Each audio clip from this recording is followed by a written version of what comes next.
Hello and नमस्ते। मेरे mind में बहुत टाइम से चल रहा था कि मुझे अपना एक्सपीरियंस शेयर करना चाहिए। ये बैकग्राउंड जो वॉइस आ रही है ना, ये मेरे बेटा खेल रहा है, तो शायद उसे थोड़ा सा उस वॉइस को इग्नोर करके मैं अपने पे आती हूँ।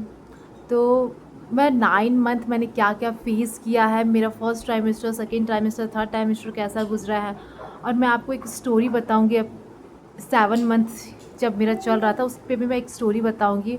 बहुत डिफ़िकल्ट मोमेंट था उस वक्त। तो मुझे लगता है कि हर कोई का प्रेगनेंसी, हर किसी का प्रेगनेंसी हर अलग अलग तरीके से होता है। किसी का प्रेगनेंसी बहुत स्मूथली चला जाता है, किसी की प्रेगनेंसी में पूरी 9 मंथ उल्टियाँ चलती है, किसी की प्रेगनेंसी में फर्स्ट टाइमेस्टर ही उल्टियाँ चलती है। तो मेरा ऐसा था कि मेरी फर्स्ट ट्राइमेस्टर में काफ़ी उल्टियाँ हुई, काफ़ी ज़्यादा। आपने मेरे पिछले वीडियो में अगर देखा होगा तो मैंने आपको बताया था कि मैंने कैसे कंसीव किया, ठीक है। और इस वीडियो में मैं आपको बताऊंगी कि मैंने 9 मंथ मैंने क्या क्या फेस किया है। मैंने मुझे क्या खाने का इच्छा रहा, ऐसा मैं आपको बताऊंगी। तो फर्स्ट ट्राइमेस्टर जब मैं बैंगलोर में थी, तो मुझे घर जाना था, क्योंकि मैंने आपको बताया था कि मैं यहाँ पे नहीं रह सकती थी, क्योंकि मैं अकेले रहती थी। तो मेरे हस्बैंड ऑफिस चले जाते थे। तो मुझे लगा, तो मैंने अपने डॉक्टर से सजेस्ट करा कि मैं इस दौरान मैं ट्रैवल कर सकती हूँ क्या नहीं, क्योंकि लगभग 10-12 घंटा का तो सफ़र हो ही जाता है बैंगलोर टू झारखंड, अगर आप फ्लाइट से जा रहे हो तो मैंने डॉक्टर से सजेशन लेके मैंने ये काम। तो उन्होंने कहा हाँ, सब कुछ तो स्मूथ ही जा रहा है, तो आप ट्रैवल कर सकते हो। तो लेकिन हाँ, हर चीज़ एक ज़्यादा, मेरा बेटा नॉइज़ करते रहेगा तो आप प्लीज़ उसे इग्नोर करना। तो लेकिन हाँ, आप अपने पे ध्यान रखिएगा। तो इसलिए तो उन्होंने मुझे ग्रीन सिग्नल दे दिया कि हाँ, आप जा सकते हो, ट्रैवल कर सकते हो, कोई दिक्कत नहीं है। तो मुझे फर्स्ट टाइम ऐसे प्रॉब्लम ये थी कि मुझे उल्टियाँ हो रही थी। उसके बाद फिर मैंने धीरे धीरे धीरे धीरे, मुझे लगता है कि जब मैंने माइंड को थोड़ा अलग किया, क्योंकि जब आप उल्टी करते हो ना, आपके दिमाग में चलते रहता है कि यार मैं ये खाऊंगी तो उल्टी ना हो जाए, ये खाऊंगी तो मैं उल्टी ना हो जाऊँ। तो ये चीज़ को मैंने थोड़ा सा डिस्ट्रैक्ट किया। तो क्योंकि डिस्ट्रैक्शन से कहीं ना कहीं मुझे बहुत फ़ायदा भी हुआ, क्योंकि मैं कुछ भी खाती थी, लाइक कुछ भी बनाती थी, स्मेल्स सब कुछ मुझे आ, उल्टी हो जाता था। तो वो चीज़, लाइक जो प्रेग्नेंट होंगे और जिसने उल्टी फेस किया होगा, ट्रस्ट में, वॉमिटिंग जिसने भी फेस किया होगा, भाई साहब, ऐसा लगता था कि ये समय कब जाएगा, ये कब ख़त्म होगा, कब ख़त्म होगा। तो मैंने ये फेस फर्स्ट ट्राइमेस्टर मैंने बीच बीच में मैं झारखंड जाके मैंने अपना फिर एक डॉक्टर रखा कि मुझे इस डॉक्टर से मिलना है हमेशा। तो उसके साथ हमेशा मेरा कांटेक्ट रहा कि हाँ, मुझे ऐसे ऐसे प्रॉब्लम्स हो रहे हैं। तो उन्होंने कहा हाँ, ये काफ़ी नॉर्मल है, ऐसा कोई बहुत नहीं, सबके साथ होता है, लेकिन आप खाने पे ध्यान देना। तो मैंने अपना जो था रेगुलर बेसिस पे मैं थोड़ा थोड़ा खाती थी, एक बड़ा पोर्शन नहीं खाती थी, हमेशा छोटा छोटा पोर्शन खाती थी। तो ऐसा रहा। उसके बाद फिर लेकिन हाँ, हर 2 घंटे 3 घंटे में आपको पेट खाली नहीं रखना। क्या होता है ना कि अगर आप गैस की वजह से भी काफ़ी बार आपको अजीब सा फील होने लगता है, तो मेक श्योर कि आप खाली पेट ना रहें, हमेशा कुछ ना कुछ 2 या 3 घंटे में कुछ कुछ खाते रहे। बड़ा पोर्शन में अगर नहीं खा सकते हो, इट्स ओके, छोटे छोटे पोर्शन में आप खाओ। अगर 4 रोटी खाते हो तब 3 में आओ, 2 में खाओ, काफ़ी नॉर्मल है, इतना नहीं सोचना है। उसके बाद फिर आप खाने के बाद मेक श्योर कि आप वॉक करो, 10 मिनट आप रेस्ट लेके आप वॉक ज़रूर करना। क्या होता है ना, वॉक करने से का आप बहुत कुछ सोचते हो तो आपको थोड़ा डिस्ट्रैक्शन होता है।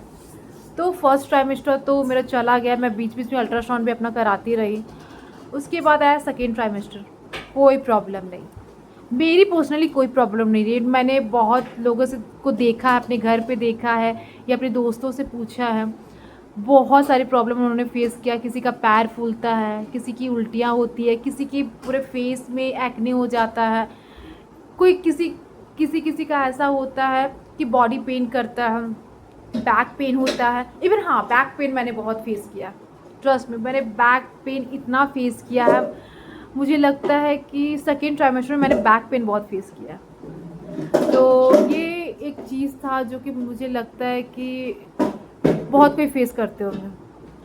और आपकी बॉडी में बहुत सारे चेंजेस आते हैं, इतने चेंजेस आते हैं ना कि आप लगे कि हाँ ये भी होना है, ये भी अब मैं फेस करूँगी। तो ऐसा चलते रहता है।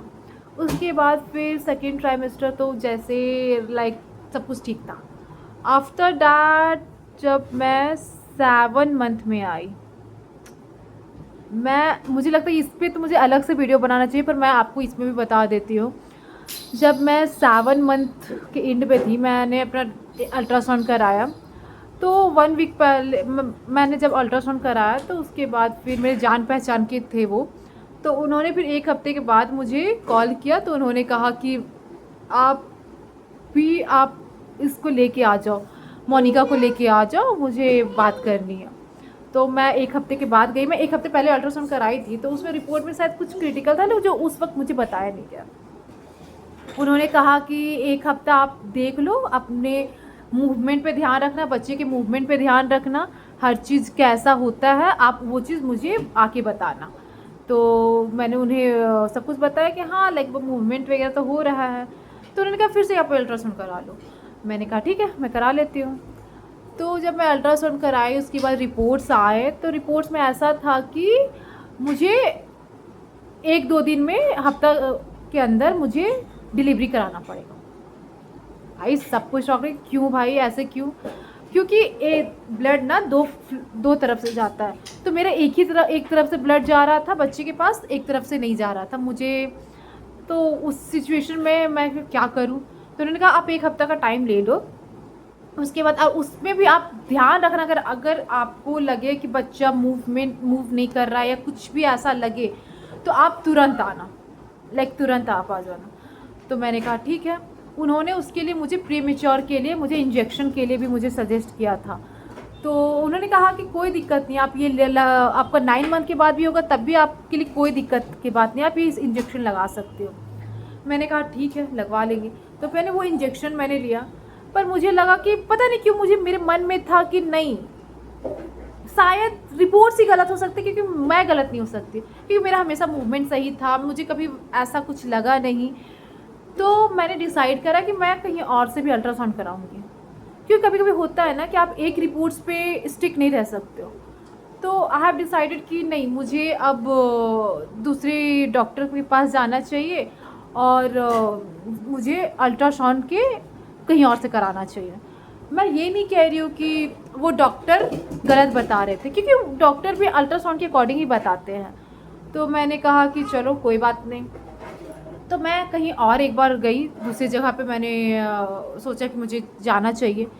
तो मैं कहीं और गई, वहाँ पे मैंने सब कुछ अपना चेकअप वगैरह कराया। तो उन्होंने भी कहा कि अगर ऐसा सिचुएशन है, अगर मुझे यही रिपोर्ट पे स्टिक रहना है तो मुझे तो डिलीवरी करना पड़ेगा, ये ऐसा। तो मैंने कहा यार सारे डॉक्टर तो गलत नहीं कह सकते, बात अगर अल्ट्रासाउंड की है तो मुझे फिर से अल्ट्रासाउंड कराना चाहिए। तो मैं याद है कि मैंने फिर से अल्ट्रासाउंड कराया, और मैं इतनी डरी हुई थी, लिटरली मैं इतनी डरी हुई थी। मैं सारा कुछ, जितने भी सारे मन में क्वेश्चन था ना मैंने सब वो अल्ट्रासाउंड वाले डॉक्टर से ही मैंने पूछ लिया। मैंने कहा सब कुछ ठीक है? उन्होंने कहा हाँ सब कुछ ठीक है, ब्लड फ्लो सब जगह जा रहा है, हाँ दोनों तरफ से जा रहा है, आप देख लो। उन्होंने मुझे लिटरली खुद से दिखाया कि हाँ देखो ये आपका बच्चा है, ये आपके ब्लड फ्लो सब कुछ परफेक्ट है।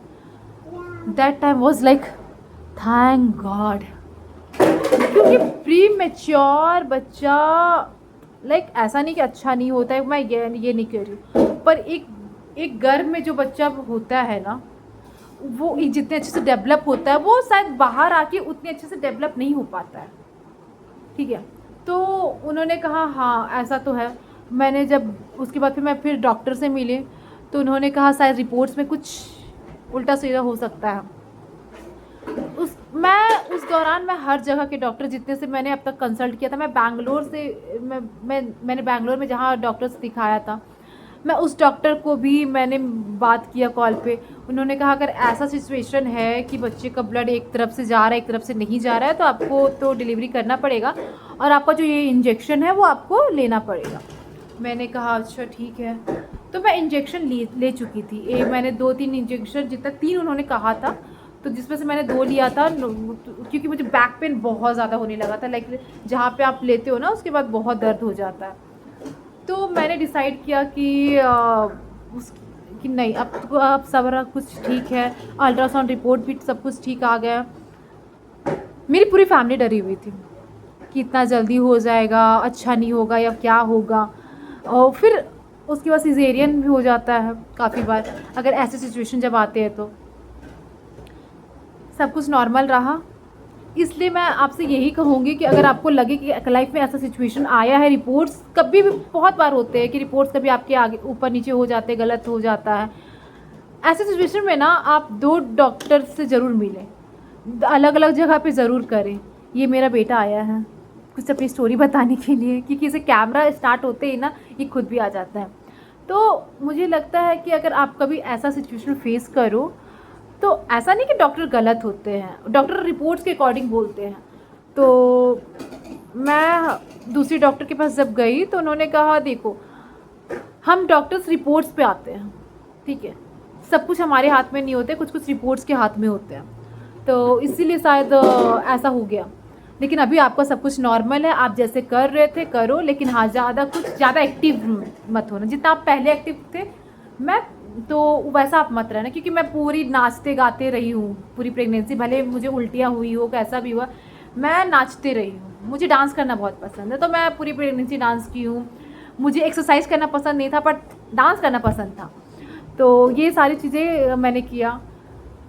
आफ्टर डैट मुझे सब कुछ एक्सरसाइज करना सब कुछ मना कर दिया गया था, क्योंकि उन्होंने कहा कि अगर ऐसा सिचुएशन आया है तो दोबारा ना आए। तो उसके बाद फिर रिपोर्ट्स वगैरह सब कुछ क्लियर हो गया, सब कुछ ठीक हो गया। उस आफ्टर दैट जब मैं थर्ड ट्राइमेस्टर आया मेरा, थर्ड ट्राइमेस्टर में भाई साहब बैंड बजी मेरी। ना आप अच्छे से सो सकते हो, ना आप अच्छे से खा सकते हो, ना अच्छे से वॉक कर सकते हो। उससे भी ज़्यादा मेरी बैक पेन मुझे बहुत परेशान की है। बीपी का मेरा हमेशा से इशू रहा है। मुझे बीपी का प्रॉब्लम लाइक हमेशा ऊपर नीचे कभी हमेशा फ्लक्चुएट हुई होते रहता था, कभी नॉर्मल नहीं रहता था। तो डॉक्टर ने मुझे सजेस्ट करा कि देखो आप अपना बीपी हमेशा अच्छा रखना। अगर बीपी अगर अच्छा नहीं रहा तो आपको डिलीवरी में प्रॉब्लम हो सकती है। वो भी एक प्रॉब्लम है मेरी। अब तक के सारे डॉक्टर ने मुझे सेम बात कहा कि बीपी आप अच्छे से कंट्रोल रखो। वो उसके बाद फिर अब मैंने कहा कि अच्छा ठीक है, ऐसा होता है। मैंने कहा चलो, शायद मैं ट्रैवल करके आ रही हूँ, शायद इसलिए मेरे बीपी प्रॉब्लम है या क्या है। तो उन्होंने कहा कि आप ना हर रोज़ बीपी अपना नपवाओ कि कैसा रहता है, और 10 दिन के आप फिर से मुझे मिलने जब आओगे ना, तो आप मुझे चार्ट दिखाना। तो ठीक है। तो बीपी कभी अच्छा रहता था, कभी लाइक हाई लो ऐसा चलते ही रहता था। उन्होंने कहा कि डिलीवरी में प्रॉब्लम हो सकती है फिर, क्योंकि फिर नॉर्मल डिलीवरी में मुझे दिक्कत हो जाएगी ना। तो मैंने कहा अच्छा ठीक है। फिर जैसे वैसे लाइक नॉर्मली मेरा 9 मंथ आया। एक्साइटमेंट हाई लो, पता नहीं मुझे पेन होगा या नहीं, मुझे कैसे पता चलेगा कि ये टाइम में मुझे डॉक्टर के पास जाना है। आपके दिमाग में जब आप 9 मंथ आ जाता है ना, 8 या 9 मंथ, आपके दिमाग में बहुत सारी चीज़ें चलने लगती है कि मुझे कैसे पता चलेगा कि हाँ अब मुझे डॉक्टर के पास जाना है, मुझे पेन भी होगा या नहीं, या फिर डेट से पहले मुझे एक बार फिर से जाके चेकअप कराना चाहिए या नहीं। तो ये सारी चीज़ें आपके दिमाग में बहुत कुछ आते रहता है। तो लिटरली मुझे डॉक्टर ने 2 या 3 तारीख का डेट ऐसा दिया था। उन्होंने कहा था आप इस डेट पे आप आ जाना, क्योंकि आपका यही डेट है, इससे ज़्यादा मैं टाइम नहीं ले सकती। तो मैंने कहा ठीक है। तो 2 तारीख को रात मुझे पेन हुआ है, शाम के पेन हुआ। आई रिमेंबर 2 दिसंबर था और उस वक्त मेरी एंगेजमेंट एनिवर्सरी थी। मेरे हस्बैंड ने चलो अब जाने का डॉक्टर के से मिलने का टाइम हो गया है। मैंने कहा मैं अभी नहीं जाऊँगी, मैं एंगेजमेंट एनिवर्सरी के दिन मैं अपने बच्चे डिलीवरी नहीं कर सकती हूँ। तो उन्होंने कहा अच्छा चलो ठीक। तो मैं 2 तारीख को तो नहीं गई, मैं पूरी रात मैंने पेन झेला। उसके बाद मेरा 3 तारीख को मेरा बच्चा डिलीवर हुआ दोपहर का 1 बजे, 3 दिसंबर। मैं आपको अलग से एक वीडियो बनाऊंगी जिसमें मैं बताऊंगी कि मैंने क्या पेन झेला, मुझे कैसे पता चला कि अब मैंने वो रात कैसे बिताया, मैं आपको सब कुछ बताऊंगी, क्योंकि ये लंबा, बहुत ज़्यादा लंबा हो जाएगा।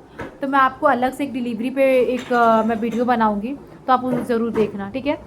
तब तक बाय, थैंक यू और सॉरी फॉर दिस, क्योंकि ये घिस-पिस चलते रहेगा। मैं हमेशा सोचती हूँ कि अलग से बनाऊंगी जब ये सो जाएगा, पर तब पॉसिबल नहीं हो पाता है। तो इसलिए मैंने कहा कोई बात नहीं यार, अगर आप मुझसे रिलेट कर पाओगे तो ज़रूर आप ये बातें सुनोगे। तो थैंक यू सो मच ये देखने के लिए, थैंक यू सो मच। अगर कोई भी क्वेश्चन होगा तो आप कमेंट ज़रूर करना। Thank you.